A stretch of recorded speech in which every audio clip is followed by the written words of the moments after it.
Hallo zusammen und willkommen zu einer neuen Folge von The Digital Download. Oops.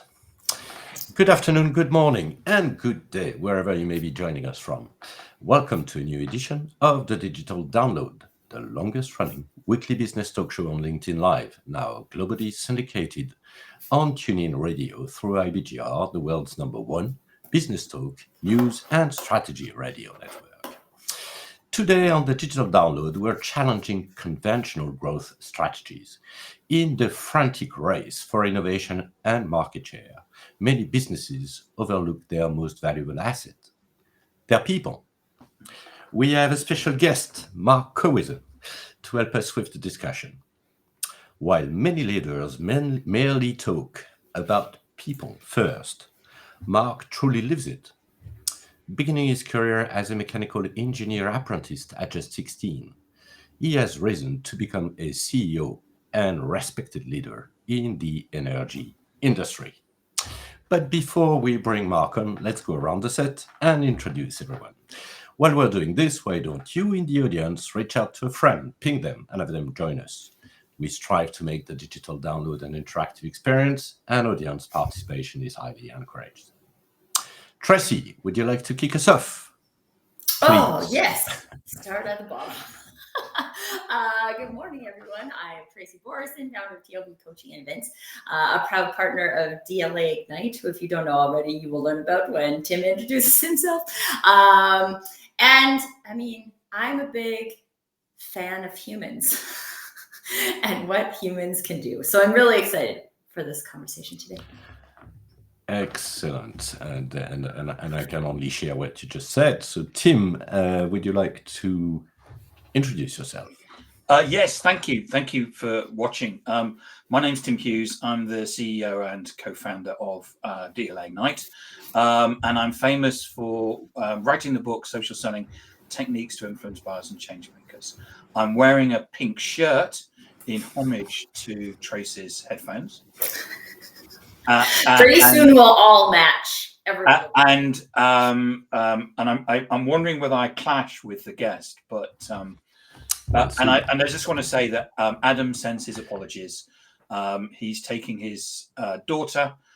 She's starting a master's at Glasgow University, and he's got to drive there, which is a 9-hour drive, and then drive back again, which is 9 hours back again, which for Canada isn't a lot.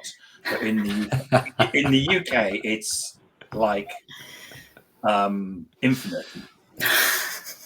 Yeah, for those watching us on video, it's going to be a very colorful show today, I can tell you. So myself, Bertrand Godillot, I am the founder and managing partner of Odysseus & Co., a very proud DLA Ignite partner as well. So as I said, this week on the Digital Download, we'll speak with Mark. His journey is a powerful testament to the leadership skills he has built and refined along the way. In this session, he will share insights on why fostering an environment where employees can thrive is the foundation of lasting commercial success. Let's bring him on. Yay! Welcome, Mark. Hi, Mark. Guten Tag. Du hast mir auf den Keks. We'll try to.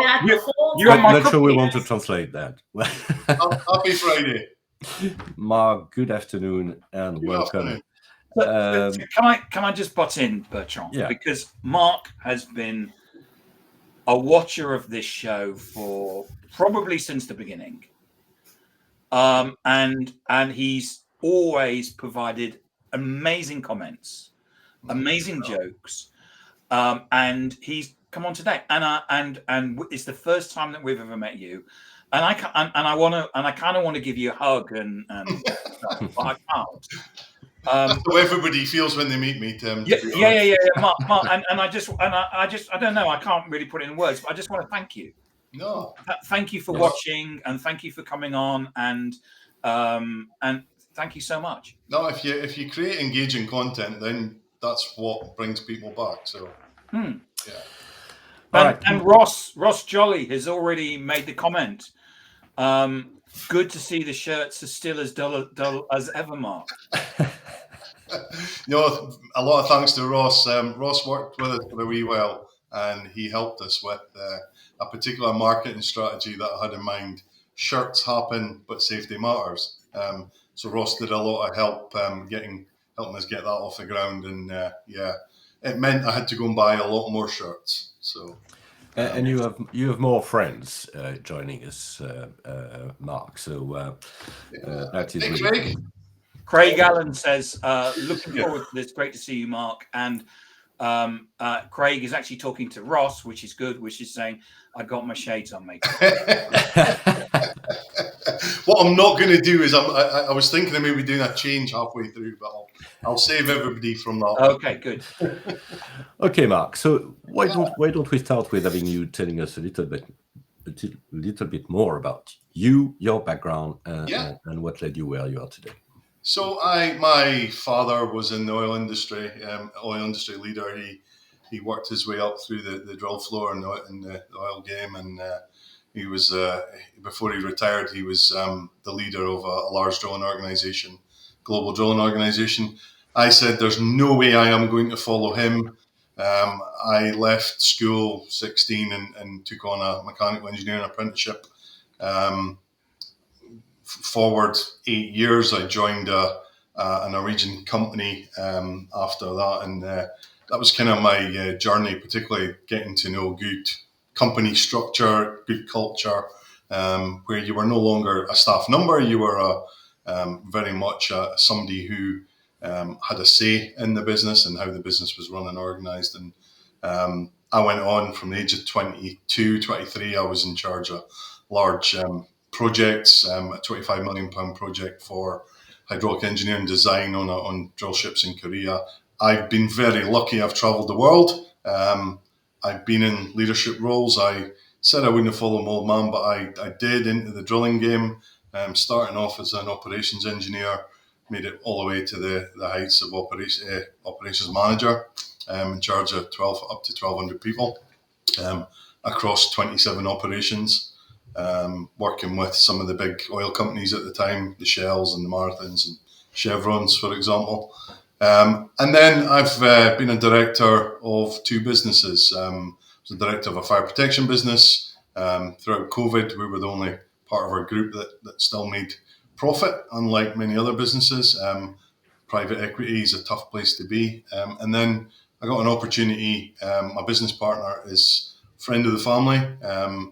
So I got an opportunity to join LHR Marine 4 years ago, bought into the business with very much a plan for growth. And here we are, 4 years later, still continuing on that growth plan and what I like to think developed in all the business I've been in, quite a strong company culture that's helped deliver some of that growth. So Excellent. Sounds great. Excellent. Thanks for that. So, as usual, I'm going to start with a financial question, Mark. Okay. Why is company culture more important than product strategy? So for me, this is purely my thoughts. Company culture is the foundation of any business. It's the building blocks for everything that goes on in a business. And what it also helps is, so through change, if you're going to be in a company that's going to grow, there's going to be change. There has to be change. Culture helps sustain that performance to help deliver the growth output. For me, creating, when I went into any business, I always looked at the core values that were there, the behaviors that were there. And for me, the values, if you can align all the employees in a business around those values and behaviors, you're going to develop consistency. You're going to develop resilience when things don't go wrong, because typically they don't in any kind of growth in a business. But for me, what I've seen is by kind of aligning the whole employee base around a set of values and developing that strong culture, it gives us competitive advantage over our competitors. They have tried to replicate it and they simply can't. And some ex-employees, I'd like to say, would atone to that. My employees who are here, I think, would agree with a lot of the comments. It's good. It's good working here, but we're also delivering, the growth out the back of that. You know what I mean? So that for me, in a nutshell, if you get strategy alone, if you've got to develop strategy, yes, but if you don't have that cultural alignment, your strategy is often going to fail. So that's it in a nutshell. I feel like that strategic execution, like the execution of whatever strategy you come up with, is based on the behavior. So if you've chosen a strategy that isn't in alignment with the cultural behavior, Correct. the likelihood of being successful in that strategy is very low. Correct. But keeping it simple is also one of the most important things. So when I came here, company had no values whatsoever, no behavior. Well, lots of behaviors, but maybe they weren't the right ones. But there was no expectation on behavior. And like any business, I go into, you've got your 30, 60, 90-day plan. So the first 30 days is spent actively listening. You need to get a feel for the business, but most importantly, listen to what people in the business are saying. What makes them tick? What they'll tell you what's went wrong more than they'll tell you what's went right and what's going right. So it's a real opportunity to help work with. Spend the next 30 days working with them, involving them in your SWOT analysis, developing that strategy. That's a crucial part, and then the 90 days you measure and you're continuing on. So for me, make values very simple, right? And try and include at that 30-day, 60-day stage, try and include the employees in development of those values. So LHR, right? I can't tell you what LHR actually means. I don't really care what it means. But what I did do was worked with the team and I knew the kind of values that we needed to develop, and I tried to kind of word them around LHR. So for me, what we came up with strategy and our values and our behaviors was LHR's core values is as easy as ABC. So L is for being loyal, yeah. So loyal requires character, integrity. H in the LHR is for honesty, being honest. That is the openness, right? It empowers us all to develop consistency in how we show up, right? Every single time you show up exactly the same. If you're honest with yourself, that's what will happen. That's what will come out of that. Reliable, that's the R, yeah. Reliability again makes us dependable. Faithful, and certainly worthy of trust and remaining authentic. Safe. Yeah, we work I work in a very heavy industry. Safety tends to be certainly the way people speak. It's above profit. It's above everything else. And so for me, we have to encourage a culture where we're safe. It's about showing up. Having dedicated focus on it. If I go out into the warehouse and I'm not wearing safety shoes, I'm not consistent. I'm not showing up. Others will see my behaviour and they won't follow. So if he's not going to be safe, why will I be safe? You know what I mean? Those are crucial. This is a great point. By the way, just a quick comment from David. It says culture eats strategy for breakfast. There you go. Just a quick question on that. So I suspect these three words, loyal, Yeah. loyalty, honesty, and reliable, are on every single walls within LHR. But how do you leave that? What's the recipe to make it? And I think you already covered. Yeah, I mean, as I said to you, we didn't just come up with it. We didn't just say that's what it's going to be.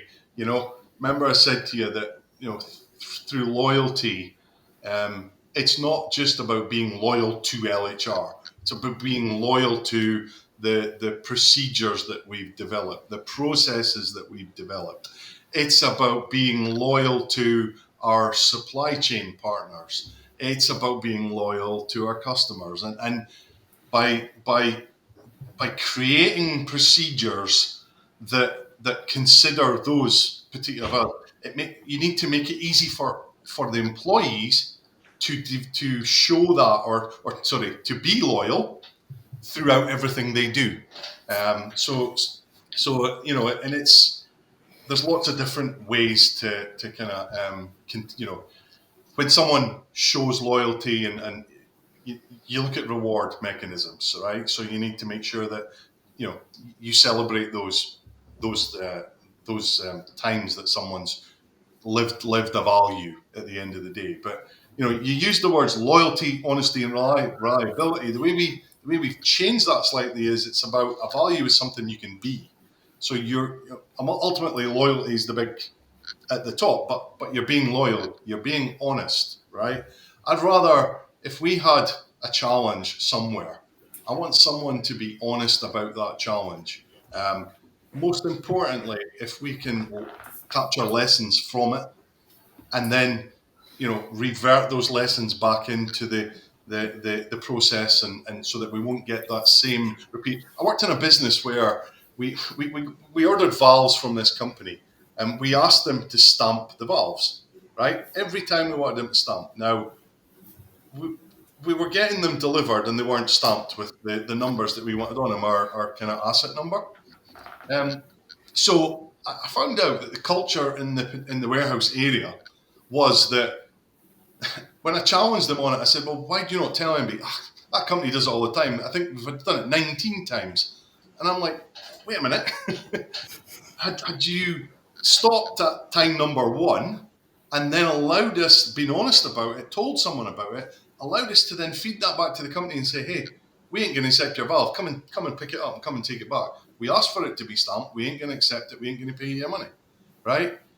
So we had a further 18 times where they were delivering a valve that was not, and then we had to go through that process. So, that's where living the value of honesty, the individual thought, it's one delivery out of 100 in a day, but it was a real missed opportunity that led to a lot of challenges along the way.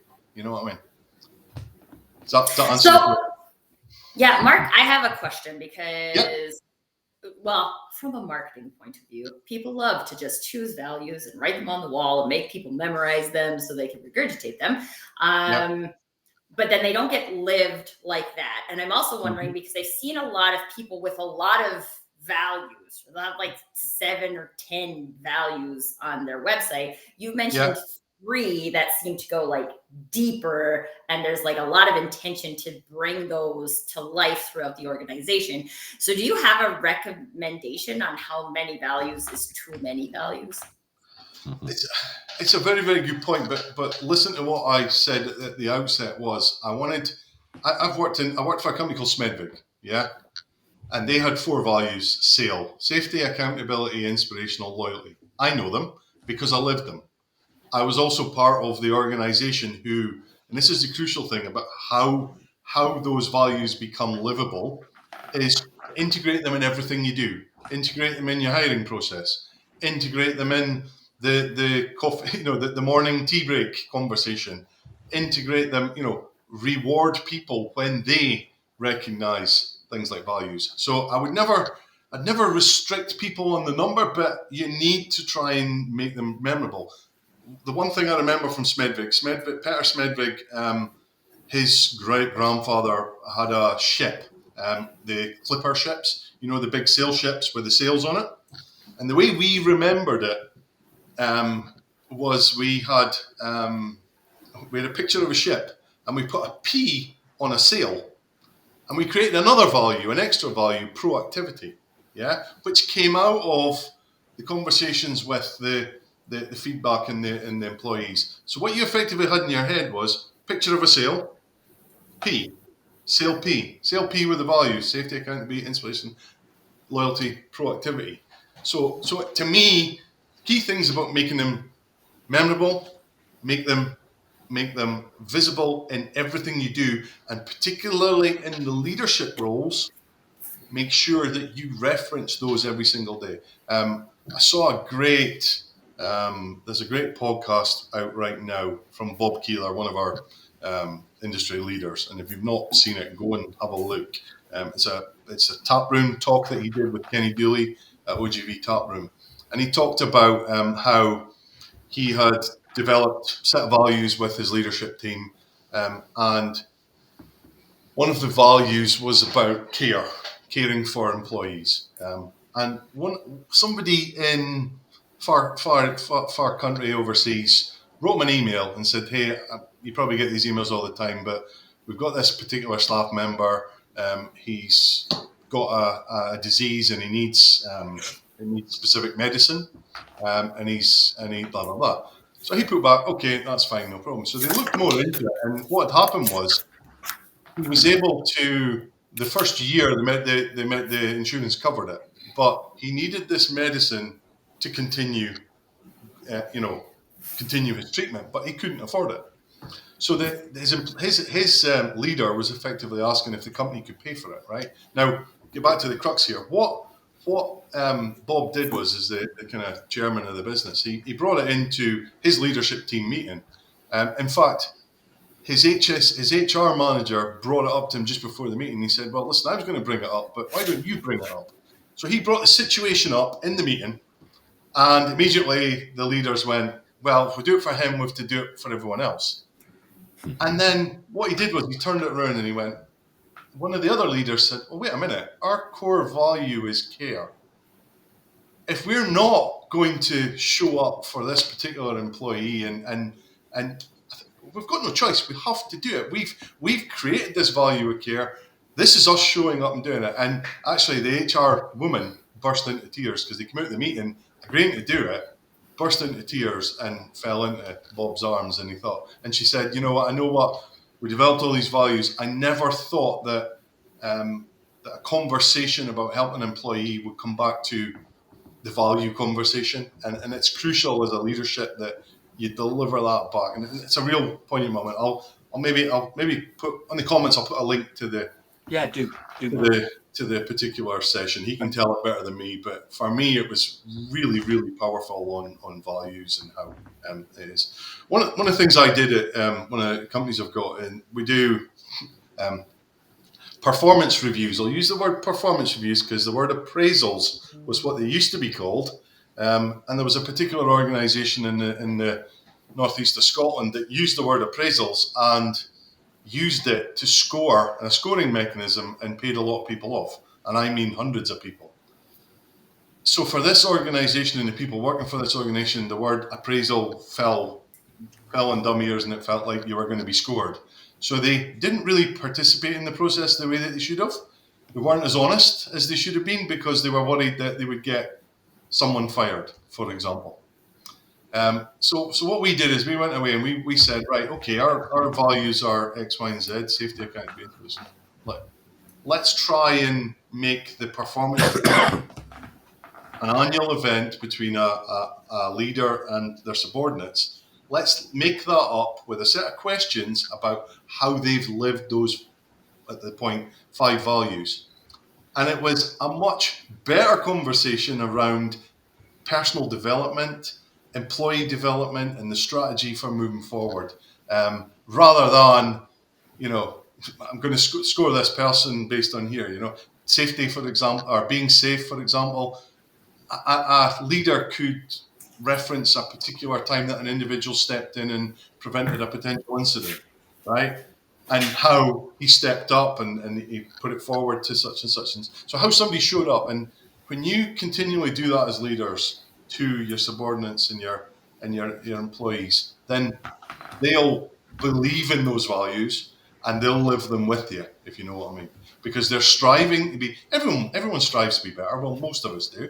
But if you have a clear strategy in how to do that, live in the values, how do I live up to that value, then it helps with personal development as well.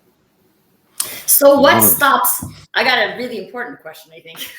Okay. What stops every question is important doing that? Because I feel like everything you're saying makes lots of sense. And what stops leaders from doing exactly what you're saying right now? Because in my experience, that's still, I would say in my career, I have had one leader that very strongly led by values and 5 or more leaders that did not. So what stops leaders from doing that? ultimately the leaders that don't do it don't believe in the values. That's ultimately what the problem is.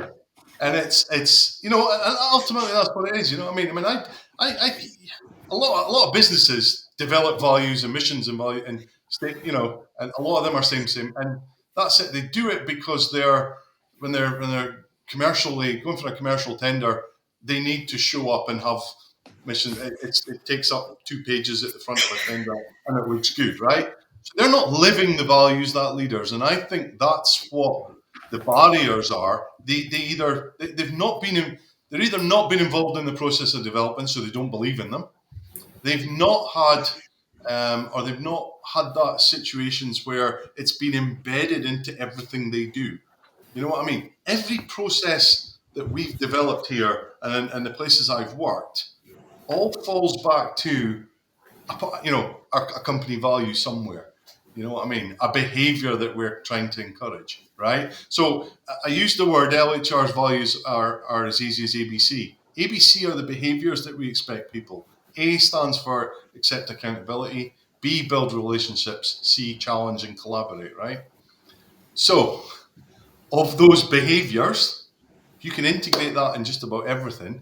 You're making someone accountable for a process, right?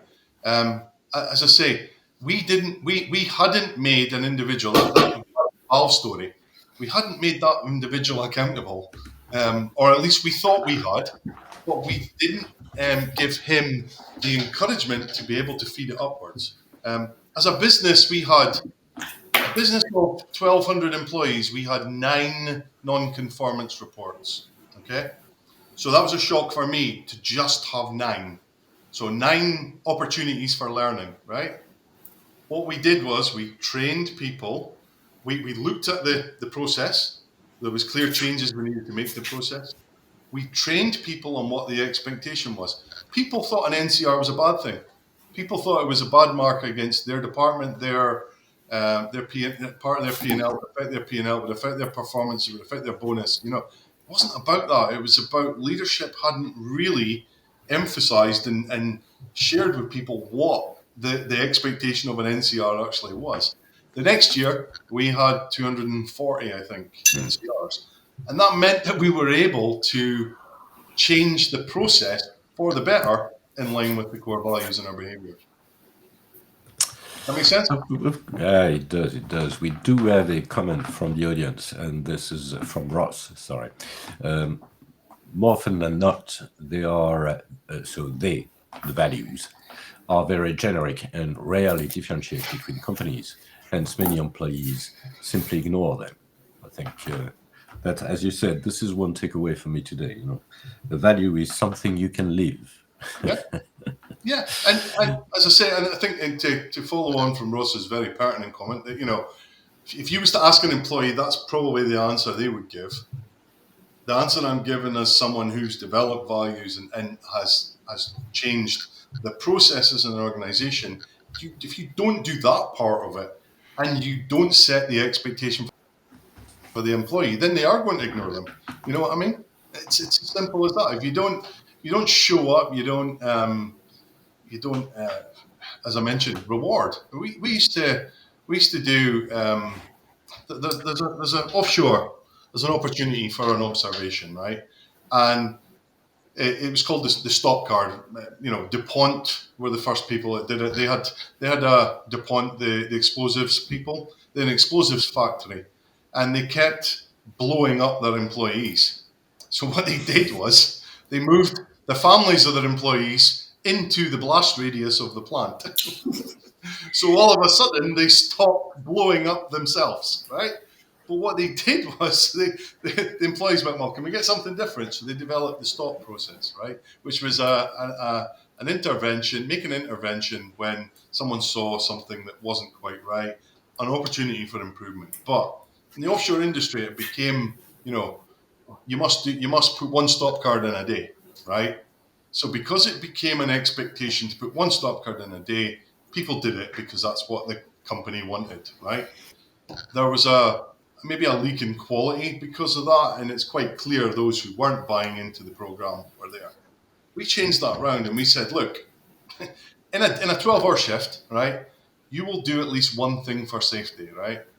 All I'm asking as your leader in that 12-hour day is to let me know about it. Let me know what you did in safety. So if you made an intervention and something was wrong, just let me know about it. But the mechanism to do that is by completing the card, because that's the only way. I was a remote leader. I'm onshore, they're offshore. It's the only way that I get to know that you've actually contributed and taken part, right? And what I want to do, I'll reward the individuals that I think come up with the best interventions, and we'll continue to change our processes if we're finding that there's an observation that is continually coming in on a particular process that's not right. And what I also was able to do was take graphs. I managed 27. I'm responsible for 27 rigs, very remote from each other, right? So 27 teams, if you want to call it.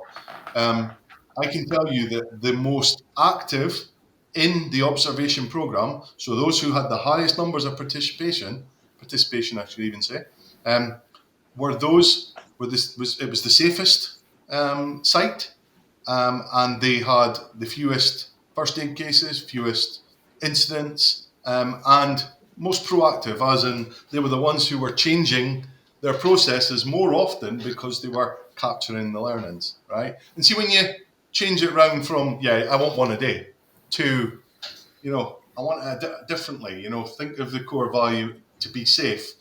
I want you to be safe, and I know you will be at least once in a 12-hour shift. Can you just do me a favor and let me know about it? And by letting me know about it, I can help enact change. I can help you make the changes. You know what I mean? It's a really good program that's been absolutely beaten to death offshore as a bad thing. But when you actually take time and speak with teams and show them the resulting evidence of contributing regularly, then it makes a massive difference. I think you demonstrate a really great example here, Mark, because I think people could batch safety into a generic and not different value, right? Like there's probably lots of people who have safety as a value, or at least a published value, but like what you're demonstrating and how you're looking at it is like, okay, if safety is actually our value, this is how the industry is doing it. It's not working for safety. So if safety is actually our value, how could we tweak the process so that we make it livable in our organization? So I think that's an interesting component too, because I also don't think that values have to be so profound, right? They can be loyalty, they can be safety, but you gotta be very clear on how we do that here. But I mean, for example, exactly, it shows up when I talk about results. I'm not just talking about a graph that shows that team 5 were the most proactive and therefore there, right? What actually happened out the back of that was, when you come to contract renegotiation, we typically had 3-4 year contracts with major oil companies, Shell, Chevron, Marathon. They're looking at these metrics. They're looking particularly at the safety metrics of how many first aid cases you've had, but most importantly, come away, they're lagging factors, right? You want the leading factors to be the ones, and being proactive and recognizing how many processes those are the leading factors that we were able to put in front of all these organizations, and they go, hey, this is a company that actually from the top down lives the values, and ultimately out the back of it, it's the company that gets the results because of that. You know what I mean? And I'll say this: safer we were, more profit we made. A question for our audience who's really experiencing very high growth. And sometimes high growth is a challenge with to living the values, if you see what I mean. So the question is, how do you make sure that along your growth you actually don't lose your values? A good question, and I'll try and relate that back to a specific part of my career. We were doing well as a business, but M&A, we had some capital spend, so we purchased another business that was of a decent size to ours. But I will say, a company that had a very different culture, a culture that, from what I had heard of in the industry, I actually turned around and said, there's no way I would work for them. But yeah, through M&A, we eventually worked for them. I was in the HSE manager's role as we took on that. Well, I volunteered for it. I was in the operations team, but I volunteered to be part of that transition period. And most importantly, move 19,000 processes from what they had in their organization to change them into the company processes, the company values that we had. That doesn't happen overnight, right? It certainly doesn't happen overnight. You need buy-in. You need to start somewhere. The starting somewhere is, as I said again, the 30, 60, 90 days. Active listening and learning. Try and understand what they believed in, how they showed up against what their company values were. And then that's the opportunity. You can then go, you know what? I'll change that round and this is what we do, and here's the results of that. Is this something that you would? Yeah, okay, I like that process. Let's go for that. You know what I mean? So it's probably the hardest thing I've ever done in my career, which was to merge with a business and take, I think it was nearly 400 employees on board to onboard them, and it happens regularly in high performing businesses. It's the more they perform, the more companies they'll merge with and acquire. And yeah, you have a big challenge. Seadrill is a great example where Seadrill was a company I worked for. They bought Smedvig as to be their management company. They were building maybe something like 15 drilling rigs in the Far East, South Korea and China and such like. But they needed a management company, and they looked at us and said, "You know what? You guys have done this. You manage it on a smaller basis, but to expand this at scale, we need the people, we need the management team, we need the processes that you've developed in line with the core values, and we want to drive that change."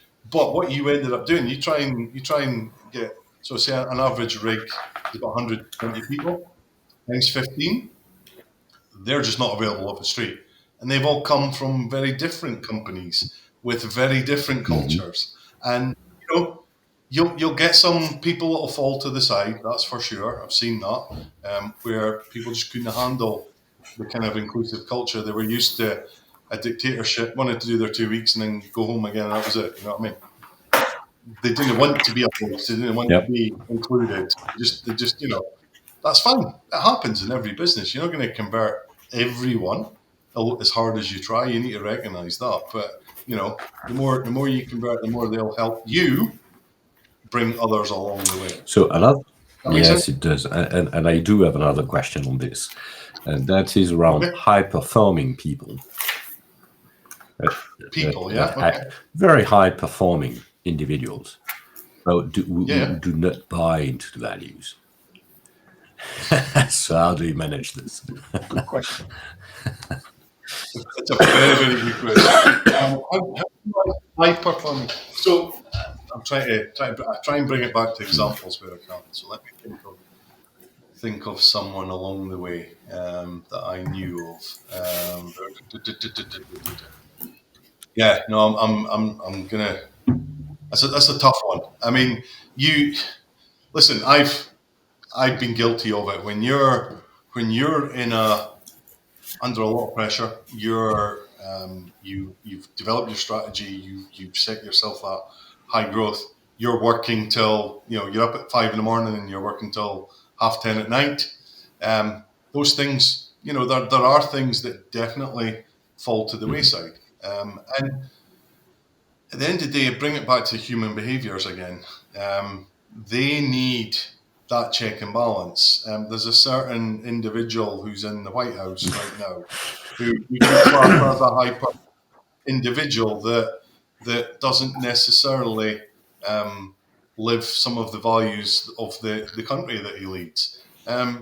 He needs, like any high performing individual, he needs checks and balances. He needs people to be able to intervene. And I personally have never had that problem. I've had challenges with my leadership team. I challenged my chairman, who was in Norway, on a particular process that they wanted to introduce, and it's having that. It's not easy, but that would be my answer: is there needs to be someone in the organization who really believes in it, who can really convince that individual that everybody else believes in it except him, and that he needs to get that mirror back in his face, and he needs to be the one who's showing up and living the values. But most importantly, you need to explain to them what can happen if he doesn't do that. You know what I mean? What are the consequences? He needs to know what they are. Well, and That makes sense. We have a great question. Just to wrap that up, one of the things that I actually saw, an organization I work for had a very quote unquote high performing sales person. So they're generating a lot of business who did not match the values whatsoever. And I wouldn't say this organization had particularly clear values, but like the regular behavior that everyone else was doing, this person did not match it.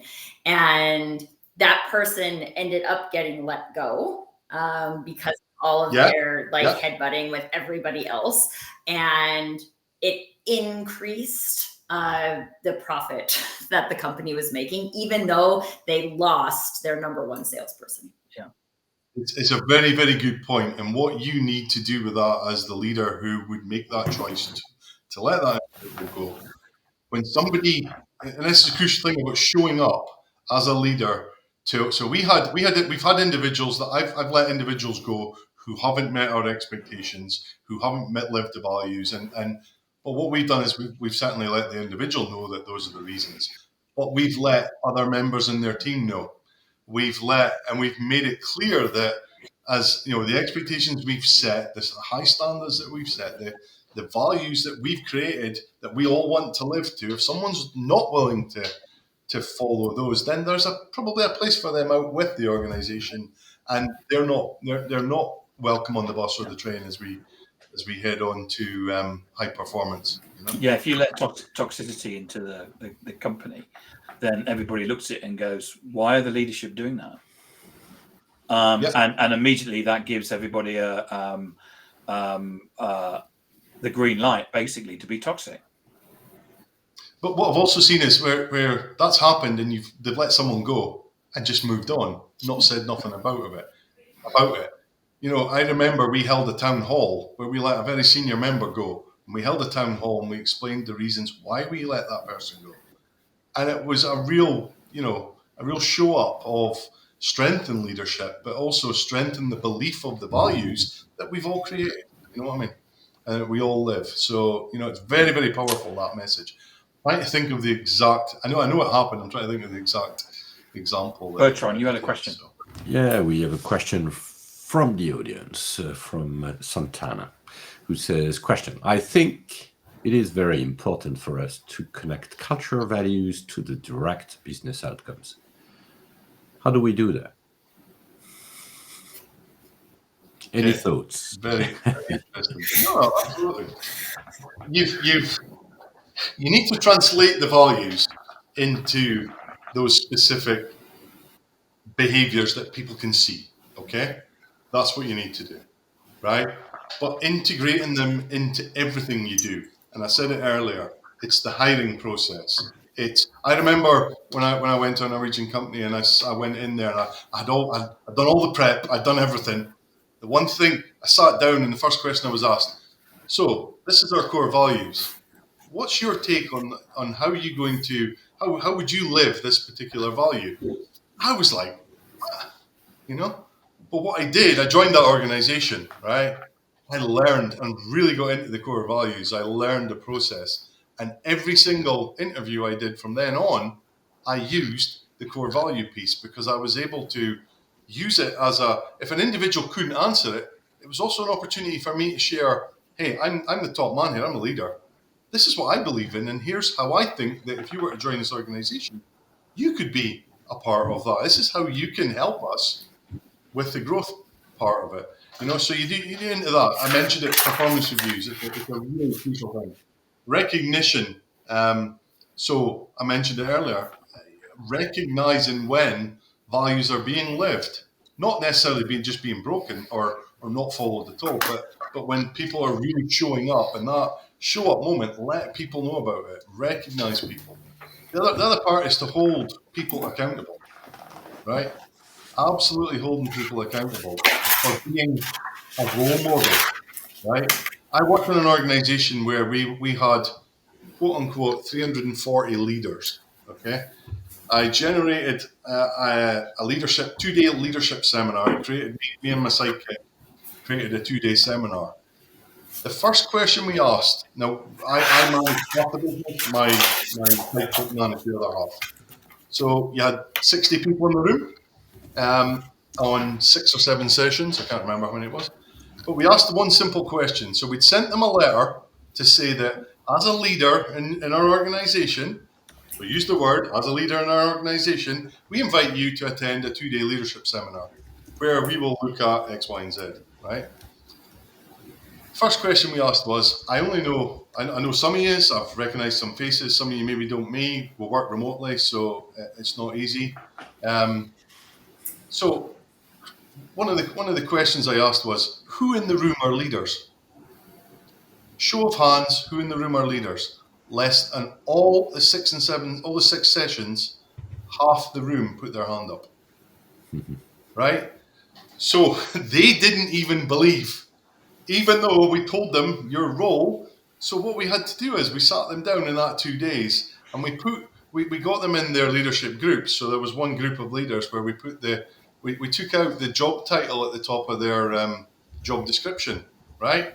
And in the job description was their what we expected of them against the core values, etc., etc. And we asked them, in your groups, can you tell us which role you think that is? Some of the tables didn't even recognize their own job descriptions. So it was a real challenge, from particularly with numbers of people in larger organizations.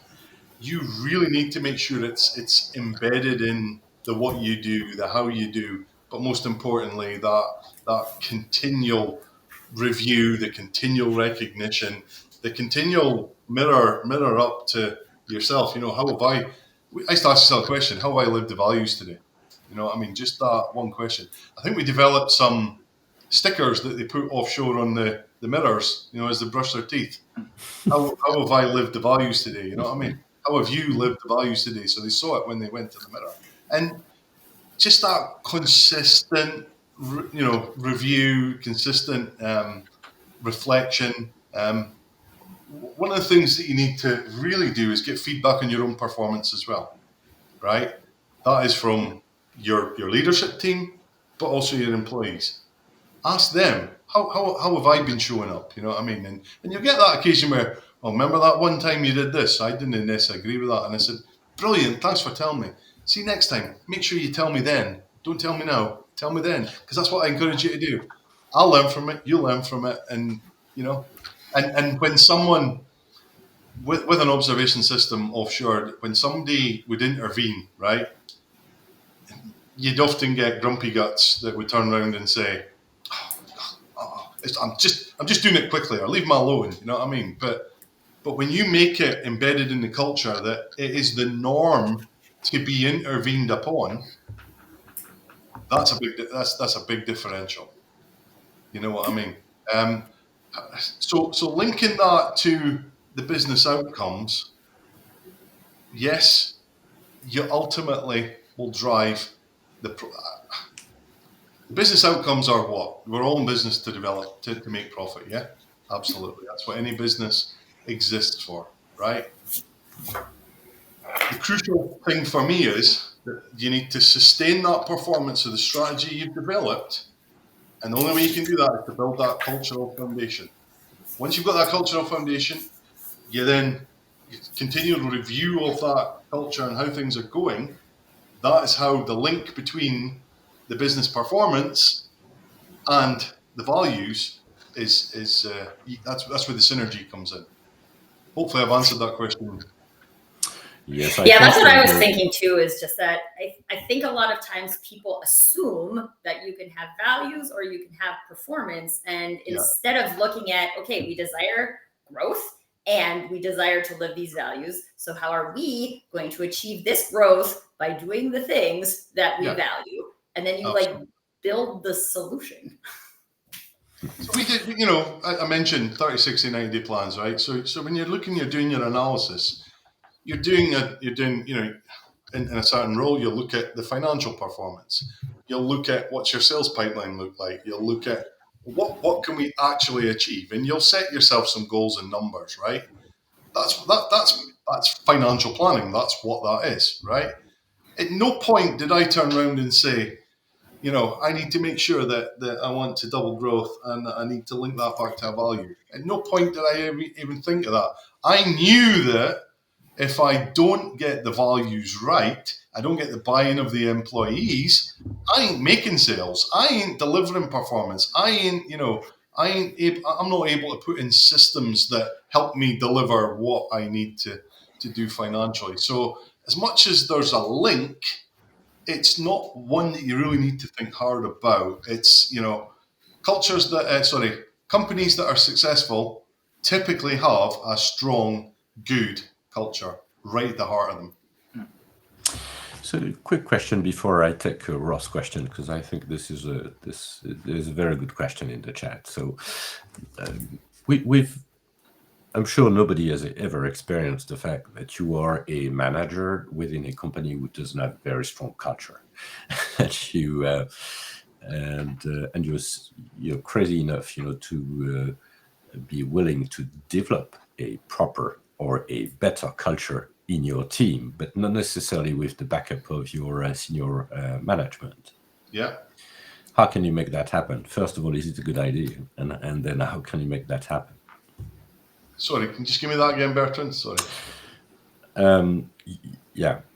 Leading a team in an organization with not very strong culture. Yeah. But you still want, as you could say, middle manager, or at least as a manager of a team, to foster a culture within your team. How can you make that happen? So, it's a really good question. And, part of your analysis, part of that active listening and learning, you will very quickly learn which people in the organization are going to come along with you, right? Listen, I've joined 2 organizations in the last 8 years. This particular organization doesn't have the same people who were here 4 years ago. I've changed out all of them. They've either left through natural leaving, they've not bought into our growth strategy and our culture, or they've been asked to leave. So to answer your question, what you do is you quickly recognize the ones who will and who will support you to develop that strong culture, and you make them accountable for certain elements within it, right? They will bring others on with them, right? I've seen it in a room, and you've got 6 managers, all line level managers for me, rig managers who were big earners, who had teams of 60 people, 70 people each, right? You know very quickly that if one of them is more proactive, one of them is showing up against the core values, that the others are sitting going, okay, I need to up my game a little bit. I need to do something different. So if you're talking about bringing people along, that to me is that show up, the recognition of that person in the room that is doing it. They're getting consistent recognition from the leadership team.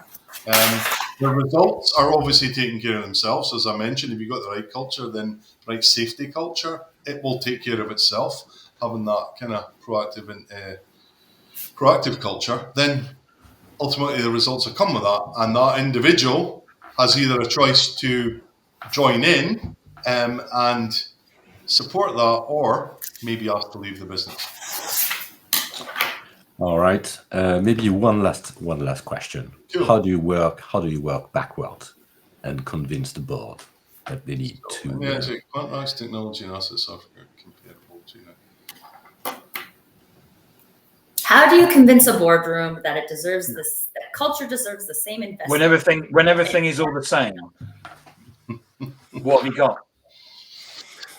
So, I mean, you have to, and you have really a short time for that. Yeah, you have to look at examples, right? And you have to look at examples of businesses who have been successful by having Statoil. Let me give you a start. I remember I was in a session over in Norway, and the top man in Statoil, the absolute chief executive, the big man, he put shows you how long ago it was, one of those overhead projectors where you would write So he actually wrote his organogram on an overhead projector. It was him at the top and such at the bottom. And he said the most powerful thing at that session. He said, "I'm the boss." He said, "Sometimes this is what my organogram looks like, with me at the top." And he took the bit of paper and he flipped it around 180 degrees. He went, "Sometimes this is what my organization looks like." And it was the person at the bottom at the top. So how are you gonna convince a boardroom that culture is the differentiator?